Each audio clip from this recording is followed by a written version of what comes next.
सानू हिक दीदार नबी दा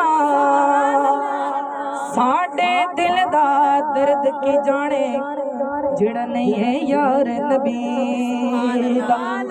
और साडे दिल दा दर्द ओ जाने ओ जड़ा होवे यार नबी दा।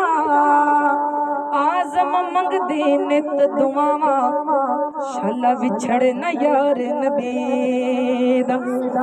ते इस जीवन तू सकू रोक न मुला ओ सकू मरण दा शौक मिटावण दे।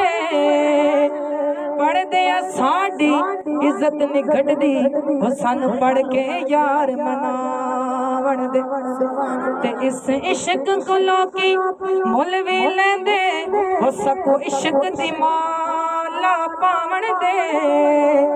यार फरीदा ओदी नहीं निभदी सानू अपनी तोड़ निभावण दे।